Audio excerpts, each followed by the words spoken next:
Assalamualaikum warahmatullahi wabarakatuh.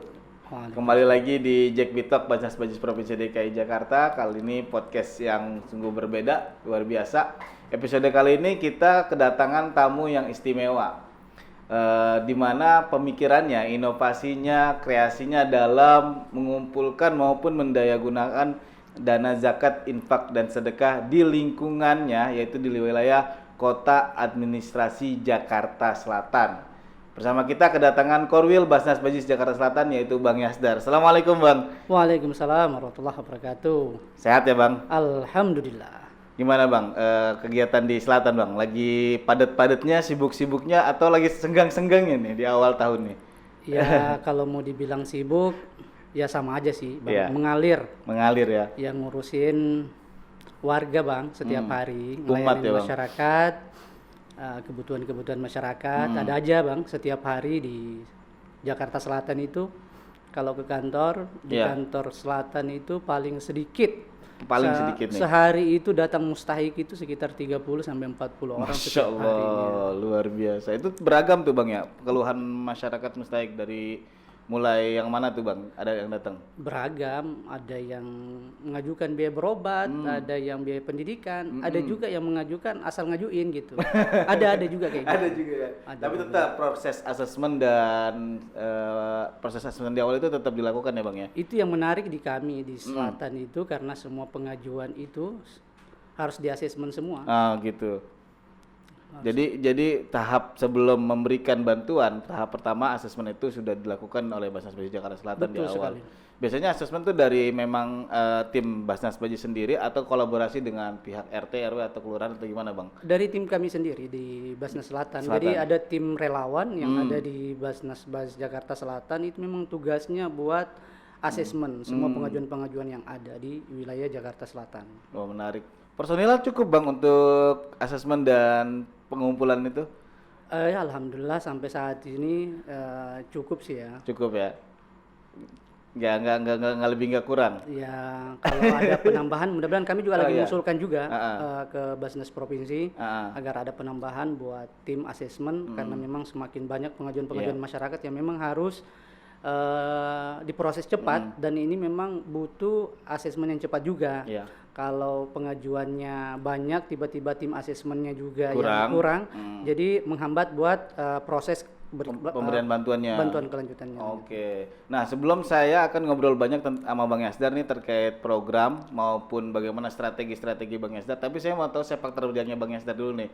Sebelum menyentuh dunia perjakatan Bang, apakah memang ujuk-ujuk, kalau orang Betawi bilang ujuk-ujuk, tiba-tiba nih Abang ada di Basnas Bajis DKI Jakarta, atau memang gue tuh dulu di sini gitu, atau sebenarnya sejak kapan sih Bang ada di dunia perjakatan?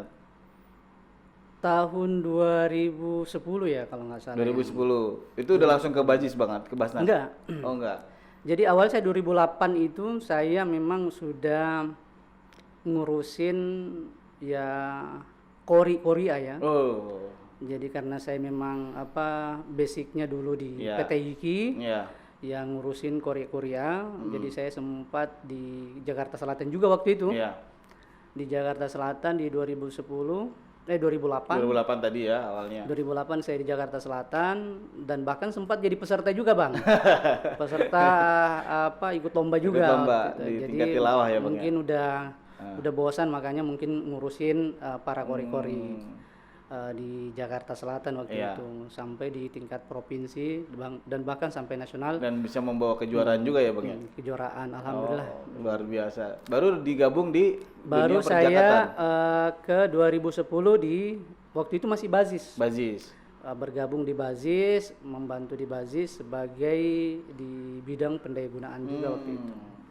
Jadi kalau dilihat program-program ke Jakarta Selatan kayaknya sudah terskema nih dari 2010 kali Bang, atau gimana? Sudah pas mulai masuk itu udah mulai mencicipi dunia perjakatan dari pendistribusiannya, pendayagunaannya gitu ya Bang ya? Sedikit kalau dari segi teoris kita kan udah didapat dari segi di bangku kuliah yang sepertinya zakat seperti apa, kewajiban zakat apa segala macam. Jadi secara teori sebenarnya udah sedikit tahu, tinggal pelaksanaannya aja sih sebenarnya di lapangan. Tinggal itu saja. Nah itu di 2010 masuk di Bajis Jakarta di Bajis, Selatan. Jakarta Selatan, betul. Sehingga pada akhirnya Abang ada di Korwil Basnas Bajis Jakarta Selatan. Sampai sejak kapan tuh Bang di Korwil tuh? Saya sempat ke Basis Provinsi sempat waktu. ke Basis Provinsi dulu. Di Basis Provinsi di 2017 kalau nggak salah. 2017 saya di Basis Provinsi. Ya, sempat satu bidang kayaknya kita, Bang. Iya. Ya, saya baru ingat itu. Bapak kan guru saya, Pak. Kalau guru dikalahin sama murid senang Bang emang. Alhamdulillah. Iya. Di 2000 berapa Bang? 17. 2017 saya di Basis Provinsi. Itu juga di bidang pendayagunaan. Di 2019 saya dapat tugas di Basnas Bajis Jakarta Selatan sebagai Korwil di Jakarta Selatan. Berarti dari perubahan transisi pertama itu sudah ditaruh di Basnas Bajis Jakarta Selatan. Betul. Termasuk Korwil yang lama nih kayaknya kalau dari beberapa ini ya Bang ya. Kalau kemarin kayaknya ada Korwil udah beberapa kali rotasi kalau nggak salah. Betul. Jadi sekarang ini mungkin kalau dibilang Korwil paling lama mungkin saya mungkin. Paling kali lama. Makanya beberapa program-programnya saya menarik sih. Saya menantikan beberapa programnya. Tapi sebelum ke situ pandangan sebelum kita mengenai bagaimana tuh tentang program di Jakarta Selatan, saya mau mendengarkan sedikit Bang pandangan Abang tentang zakat, infak dan sedekah itu sendiri dari dunia syariat atau mungkin dari dunia kontemporer yang sekarang kita laksanakan. Bahwa sebenarnya zakat, infak dan sedekah itu enggak melulu tentang ini loh, tapi ada tentang ini. Itu gimana Bang? Jadi kalau bicara masalah zakat itu sendiri, zakat ini kan artinya suci ya, atau berkembang. Bisa juga diartikan keberkahan buat rezeki ya. Inilah yang kami selalu lakukan di Jakarta Selatan, sosialisasikan kepada baik dari kalangan masyarakat Jakarta Selatan, di dunia usaha juga menyampaikan seperti itu. Jadi dengan dia berzakat bukan berarti dia mengurangi harta atau rezeki mereka, justru itu konsep yang mereka pahami sampai sekarang kayak gitu ya. Jadi justru hartanya semakin berkembang malah dengan selalu berzakat. Inilah yang kami lakukan, continue kita lakukan sosialisasi di masyarakat terkait masalah makna zakat itu seperti apa sih di masyarakat. Kalau dulu kan zakat terkenalnya memang sepanjang bulan suci Ramadan aja Bang tenarnya tuh kan, zakat mal maupun zakat fitrahnya sendiri. Tapi sekarang zakat ternyata bisa dikembangkan dalam dunia lain gitu loh. Maksudnya dunia lain tuh bukan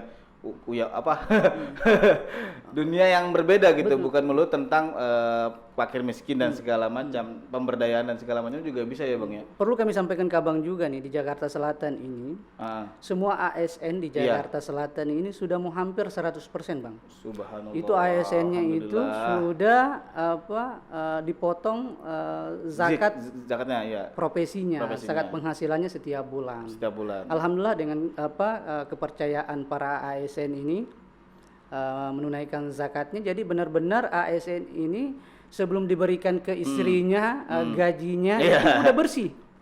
Jadi udah bersih, jadi udah nggak memikirkan buat zakat potongannya lagi karena sudah memang udah dilakukan pemotongan 2,5%. Auto debit ya Bang ya berarti. Auto debit dari Bank DKI. Jadi secara otomatis dan mengajak juga para ASN ini dia udah ikhlas Bang. Jadi sudah tidak ada bentuk dipaksa gitu. Kenapa? Karena mereka sudah tidak sadar kalau mereka itu sudah di auto debit atau dipotong zakatnya. Itulah inti dari zakat itu. Tapi ketidaksadaran itu tapi membuat mereka sadar bahwasanya zakat itu betul. Dan sampai dia nggak ingat, gitu ya? Justru sebenarnya sampai dia nggak ingat kalau dia itu menunaikan zakatnya. Inilah inti dari zakat itu sebenarnya. Inilah yang kami juga sosialisasikan terus. Dan ini satu contoh, bukan cuma di DKI saja, dan ini mungkin di daerah-daerah lain bisa menjadi contoh di DKI, di Basnas Bajis Provinsi maupun di provinsi lain atau mungkin di wilayah lain juga ya Bang ya. Nah, kalau saya ngomongin Jakarta Selatan Bang, yang which is kalau personalnya gitu kan, personnya ya, short personnya Jakarta Selatan yang selalu gimana gitu, elit dan kekinian gitu Bang. Tentang zakat itu sendiri gimana Bang? Mereka menanggapi bahwasannya di kawasan Jakarta Selatan yang kayak gitu, lebih elit dan lebih kekinian, tentang zakat itu lebih hits nggak sih Bang dibandingkan yang lain? Ya kalau berbicara masalah zakat ini kan itu tidak terlepas dengan hati Bang. Jadi zakat ini butuh rayuan juga bang sebenarnya. Jadi Pandai karena merayu kita apa ya, memang penting sama kalau kita deketin seseorang apa itu memang harus butuh seperti itu pendekatan-pendekatan. Dan tidak sekali ya bang ya. Iya karena terkait bahwa zakat orang yang disalurkan ke Basnas ini apakah amanah atau tidaknya. Ini yang paling penting bang. Jadi kalau ditanya mungkin di Jakarta Selatan ini tempatnya elit semua, justru buat kami di lembaga zakat itu khususnya di Basnas Selatan itu tantangan buat kami. Tantangan buat kami karena bagaimana kita menyajikan kepada para muzaki itu bahwa dana yang disalurkan di kami itu benar-benar kami salurkan. Dengan cara apa? Transparansi itu yang perlu kami kita perlihatkan ke mereka bahwa dana yang dihimpun di Basnas Basis disalurkan ke Basnas Basis dipergunakan kepada orang-orang yang berhak. Ada penghimpunan tadi abang bilang, kemudian tadi abang bilang juga ada program yang disajikan sehingga ada kepercayaan masyarakat bahwasanya penghimpunan dana yang dihimpun dan juga program yang disalurkan itu jelas oleh Basnas Jakarta Selatan. Nah di 2022 kemarin bang, saya ingin tahu bang sedikit mungkin pencapaian di Basnas Basis Jakarta Selatan sendiri dari yang ditargetkan. Berapa sih bang target 2022? 47. Pencapaiannya bang? Pencapaiannya? Alhamdulillah di tahun 2022 48. Masya Allah, berarti mencapai target bang, melampaui target berarti ya. Ini juga mungkin perlu kami sampaikan bahwa tahun 2022 ini tahun kemasan Basnas Jakarta Selatan. Kenapa? Semenjak berdiri Basis itu di Jakarta Selatan bahkan menjadi Basnas Basis sekarang itu belum pernah mencapai di angka 4,8 miliar baru tahun ini. Dan yang paling mengherankan lagi bang, Jakarta Selatan ini sebagai penghimpun ZIS tertinggi tingkat kota di 5 wilayah kota seprovinsi. Yang kedua, semua kecamatan juara 1 dan 2, 3 itu di selatan. Di selatan. Di Borong.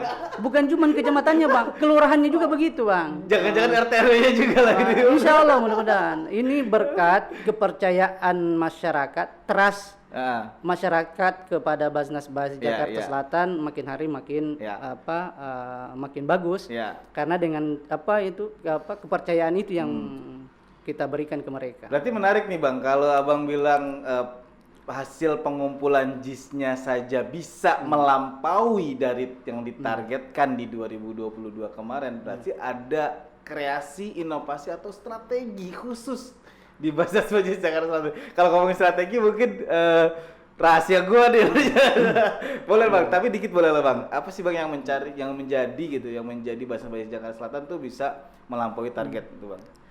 Saya punya pemikiran bang, keinginan yang besar di selatan ini pengen menjadikan sebagai kota sadar zakat. Kota sadar zakat ini muaranya nanti menjadikan Jakarta Selatan ini kota percontohan bang. Kota percontohan kota sadar zakat. Kota percontohan kota zakat. Jadi bukan sadar lagi karena saya udah memulai dengan sadar zakat. Nanti muaranya jadi kota zakat di Indonesia. Dan ini belum ada bang di provinsi-provinsi lain belum ada, bukan di negara-negara lain juga belum ada. Dan insya Allah dalam waktu dekat ini, mudah-mudahan di bulan Februari nanti ini kita akan launching bang. Kota sadar zakat. Kota sadar zakat. Kota sadar zakat dulu ya. Apa itu kota sadar zakat bang? Kami di Basnas ini membentuk kampung-kampung. Di tingkat RT RW itu. Dari mulai RT nih. Di RT RW. Jadi kita langsung memang terjun langsung ke masyarakat. Itu kita membentuk kampung-kampung sadar zakat, mengajak warga buat berinfak sedekah setiap hari. Ini yang kita ajak motivasi masyarakat, pentingnya infak sedekah. Jadi bukan zakatnya saja. Karena sebenarnya zakat itu sudah diwajibkan tapi belum sadar atau berarti konsepnya kita sadarkan ya bang ya? Betul. Jadi kita membentuk kampung-kampung sadar di tingkat RT, tingkat RT RW. Jadi setiap bulan mereka itu menghimpun dananya dari jadi memang kami berkolaborasi dengan pihak RT sendiri. Yang mana nanti dananya itu bisa digunakan kembali di RT tersebut. Jadi sudah tidak ada lagi ke depan itu, bahkan keinginan kami bang di Basnas Basis nanti itu udah tinggal mengkoordinir ini semua saja. Kalau ini berjalan bisa luar biasa bang. Abang bayangkan, saya program Kota Sadar Zakat ini baru berjalan 3 bulan bang. Di akhir menjelang 2022 kemarin 2022. Ya, Bang, ya? Berapa hasilnya Bang? Dari itu baru kami percontohan itu 265 RT RW. Ya. Yang kami jadikan setiap kelurahan itu. Contoh itu baru contoh 65. Percontohan. Ya. Dan hasilnya luar biasa Bang. Bisa sampai 800 juta dalam jangka kurang lebih 2 bulan Bang. Bagaimana kalau ini serentak se-Jakarta Selatan Bang? 400 juta per bulan, 4 kali 10, 4 M. Kalau serentak di Jakarta Selatan Bang, insya Allah di tahun 2023 ini kami menargetkan di angka 70 miliar.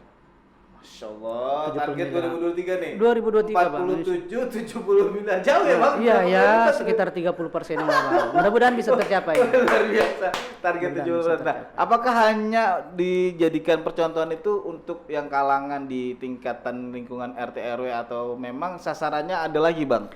Jadi kami ada sasaran 7 Bang. Oh 7. Jadi kita memiliki indikator ada 7 dan ini kalau seandainya 7 indikator ini bisa tercapai, ya, itu bisa nanti menjadi Jakarta Selatan ini sebagai kota zakat. Yang pertama government. Ya, pemerintahan kan udah berjalan ya, Bang. Di satu sisi pemerintahan di Jakarta Selatan ini sudah pemotongan zakat penghasilannya setiap bulan. Di sisi lain mereka juga infak sedekah Bang setiap hari. Jadi di semua kantor-kantor yang ada di Jakarta Selatan itu Bang. Jadi setiap kantor di Wali Kota Jakarta Selatan itu kami simpan kotak amal Bang. Yang mana ASN itu sebelum pas dia mau pulang kantor, absen pulang kantor, dia sedekah dulu Bang, baru dia pulang. Atau sedekah pagi pas tiba sampai kantor. Iya. Jadi dia mau sedekah itu kita udah berikan Bang. Jadi mengajak para ASN ini untuk sedekah Rp2.000 per hari Bang. 2.000 loh. 2.000 dari dompet atau dari kantong itu ya. Iya betul. Kalau sekarang ini yang pertama government. Ya. Yang kedua CSR Bang. Di lingkungan pengusaha-pengusaha. Ini udah, tapi memang pengusaha-pengusaha ini sampai sekarang ini memang belum terlalu optimal Bang, baru percontohan. Sudah ada menjadi donatur tetap di kami yaitu PT Paragon. Paragon yang itu ya Bang ya. Kalau sekarang mungkin trennya Wardah ya.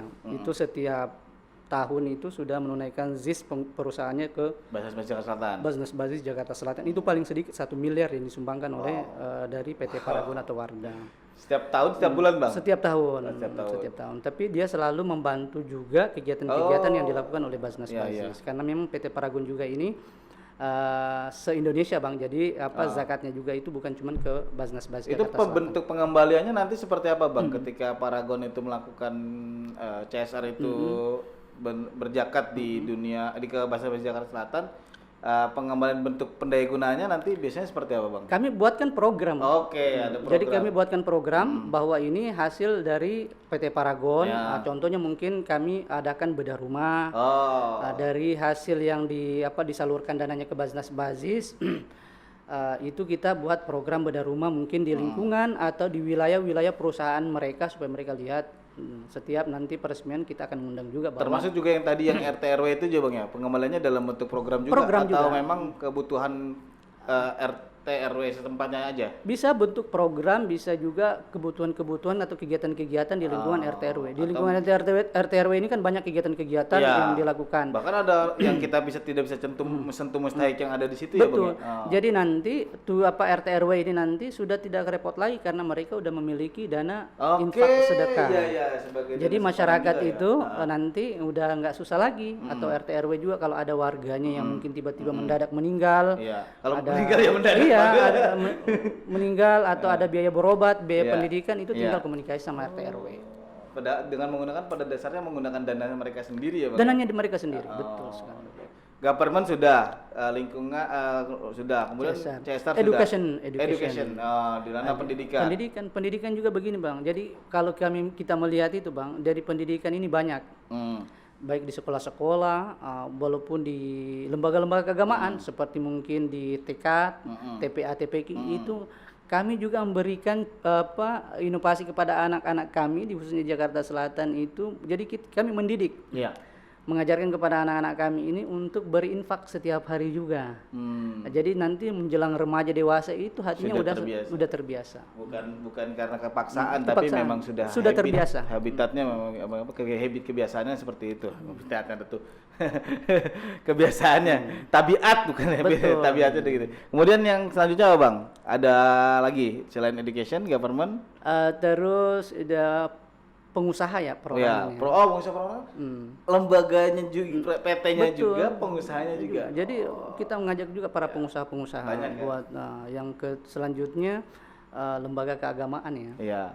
Jadi semua lembaga keagamaan sekarang Bang di Jakarta Selatan itu yang saat ini paling banyak mungkin di Jakarta Selatan ini mungkin juga Bang sejarah juga nih.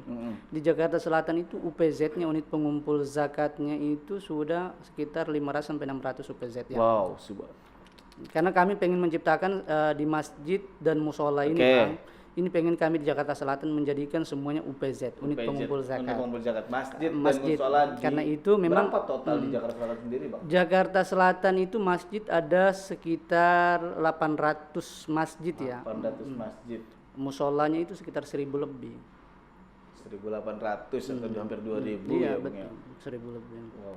Kalau ini sudah menjadi UPZ, kenapa Bang? Karena ini tuntutan undang-undang juga Bang. Ada undang-undang Perbaznas memang 2011 kalau nggak salah berapa ya yang salah UPZ Perbaznas itu yang mana semua lembaga keagamaan itu harus dijadikan sebagai unit pengumpul zakat, diantaranya mungkin masjid dan musola. Karena kalau belum menjadi UPZ masjid itu dia nggak bisa menghimpun dana zakat, dia hanya bisa menyalurkan saja, penyalurannya saja. Ini yang kami selalu sosialisasi. Pemahaman tentang yang kayak panitia zakat itu sebenarnya sebenarnya dari segi legal formilnya nggak boleh. Tetapi kalau dia udah menjadi UPZ dibolehkan untuk menghimpun dana zakat maupun menyalurkan. Gitu ya. Jadi ini perlu dipahami juga nih Bang, pahami bersama bahwasanya untuk lembaga keagamaan terutama masjid musola yang biasa memang melakukan penghimpunan dana zakat apalagi di bulan Ramadan nanti. Seharusnya sebelum nih Bang, sebelum menuju di bulan Ramadan kayaknya bisa nih di selatan dulu nih, gabunglah ke UPZ nanti bisa itu udah legal tuh kalau di jalan di UPZ Basnas Bajis Jakarta Selatan sendiri. Nah, 2022 dengan pencanangan kota sadar zakat dan beberapa strategi-strategi yang dijalankan oleh Bang Yasdar sendiri.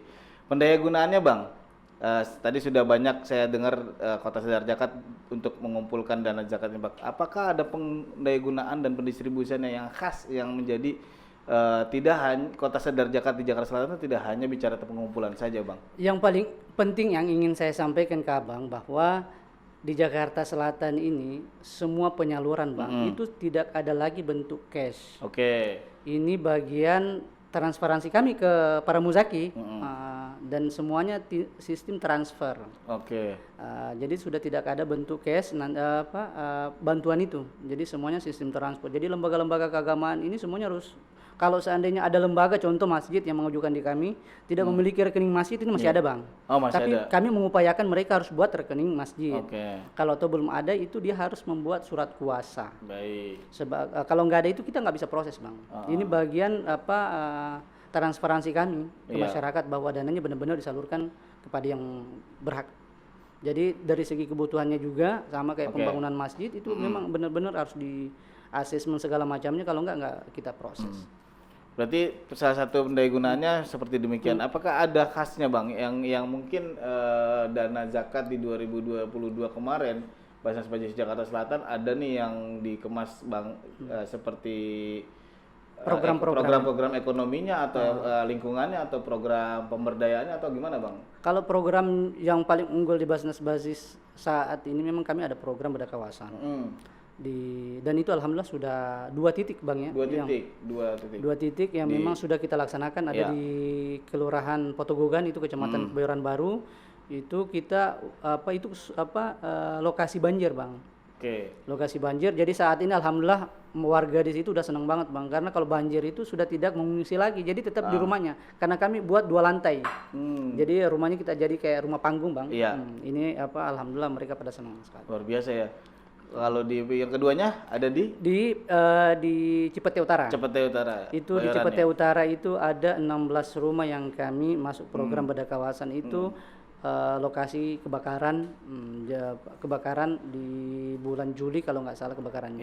Alhamdulillah sudah selesai juga. Jadi pemberdayaannya salah satunya itu ya lingkungan dengan bedah kawasan itu ya, bedah kawasan di Petogogan dibuat kemas. Itu kalau bedah kawasan itu berarti dibangun ulang atau dikemas ulang atau gimana Bang? Kalau yang di Petogogan itu kita bangun dari awal. Jadi kita hancurkan baru kita bangun dari awal.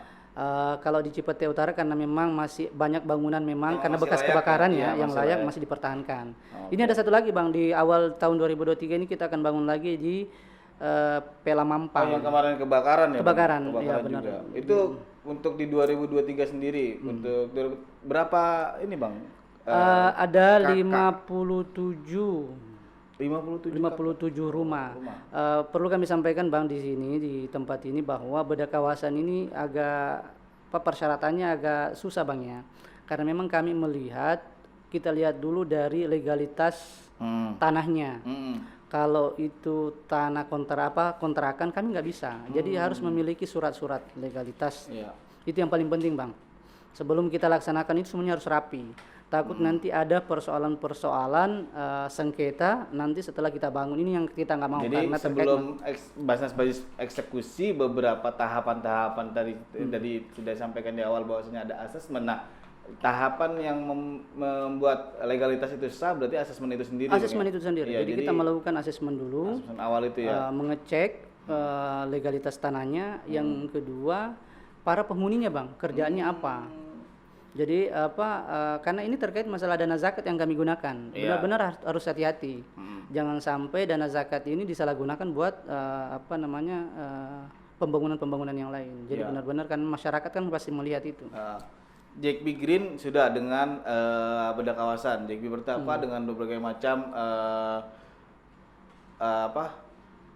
tadi pembangunan masjid dan segala macam. Tapi sebelum yang lain Bang, tadi bedah kawasan yang terjadi di Pertogogan maupun di Cipete, apakah murni Basnas Bajis yang ada hasil penghimpunan atau memang ada kolaborasi Bang, atau nanti di 2023 di yang Pela Mampang ini ada kolaborasi atau gimana? Kalau untuk saat ini masih murni dari Basnas Bajis, tapi nanti di Pela Mampang ini kita akan coba mengajak juga CSR.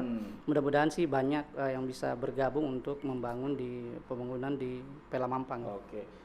JKB Green dengan bedah kawasan, JKB Bertakwa dengan pembangunan masjid, JKB Cerdas dengan tadi disentuh mungkin ada beasiswa juga Bang ya? Betul, ada. Beasiswa pendidikan. Di tahun ini Jakarta Selatan itu ada sebanyak 800 mahasiswa Bang yang kami berikan beasiswa. Luar biasa ya, Selatan banyak mulu coba 800. Lalu JKB Berdaya dari segi ekonomi umat Bang, pembangunan atau ada yang dibangun atau ada yang diciptakan di Basnas Jakarta Selatan? Kalau di Jakarta Selatan ini memang banyak Bang sebenarnya kalau mau program-program yang betul. ada. Yang terbaru ada nggak? Dari segi program ekonomi ada namanya Jack Point ya Bang. Jadi B-Point. Program B-Point itu pemberian ke UMKM. Dan ini sudah berjalan juga di Jakarta Luar Selatan. biasa. Semua. Kalau ini Bang, yang saya mau minum dulu nih sebelum saya nanya ke Abang. Kayaknya ini kemasan baru juga nih. Betul. Nah, ini kopi di Pabis. Selatan punya nggak sih Bang? Udah dong. Oh udah. Jadi sekarang di provinsi kan ada nih di Sudirman. Di Selatan punya nggak sih? Kalau di Jakarta Selatan itu setiap pejabat-pejabat itu harus ngopi lewat kopi di Pabis. Aduh.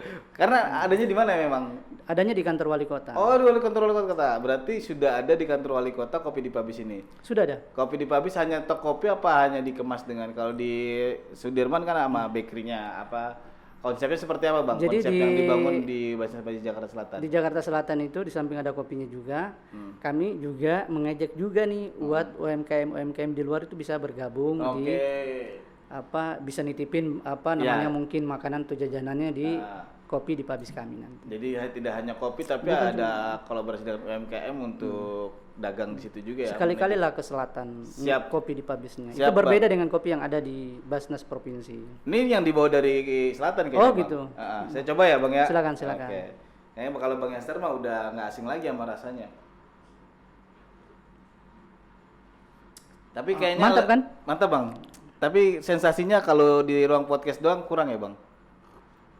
Kalau ada pisang goreng ini lebih mantap. Wah, karena mungkin kesempatan berikutnya kita ngobrol di sana kali Bang. Siap. Ngobrol di kopi di Pabis sambil pisang goreng. Sangat ditunggu. Iya, itu konsep berikutnya. 2022 sudah berlalu dengan beberapa program dan juga strategi pengumpulan yang dilakukan oleh Basnas Bajis Jakarta Selatan. 2023 menanti Bang. Strategi apa sih Bang untuk mencapai tadi dari 47 harus 70 miliar. Ada nggak sih Bang strategi-strategi yang mau disiapin nih? Dikit aja Bang, spill dikit. Saya masih fokus buat mensukseskan Jakarta Selatan sebagai kota sadar zakat. Oke, karena baru mulai kemarin 3 bulan kemarin ya. Insya Allah kami akan launching di Februari. Insya Allah mudah-mudahan diberikan kelancaran ya. Amin, amin. Dan semua nanti RT RW yang ada di Jakarta Selatan itu serentak semua nanti akan jalan program Jakarta Selatan sebagai kota sadar zakat. Jadi akan berjalan. Bukan cuma itu Bang, ada yang menarik Bang. Saat ini banyak baik dari segi perusahaan yang pengen ikut bergabung. Yang paling menarik Polres Jakarta Selatan Bang, ini menarik juga. Menyentuh dunia kepolisian. Iya. Jadi di Polres Jakarta Selatan ini ingin juga Bang, semua personil atau anggota yang di Polres Jakarta Selatan ini mau ikut bersedekah juga Bang setiap hari yang seperti yang dilakukan oleh warga. Ini akan memberikan contoh juga nih, dampak. Jadi benar suasananya di Jakarta Selatan itu adem, insyaallah. Kota sadar zakat sudah dimulai dan tujuannya adalah menjadi kota zakat. Insyaallah.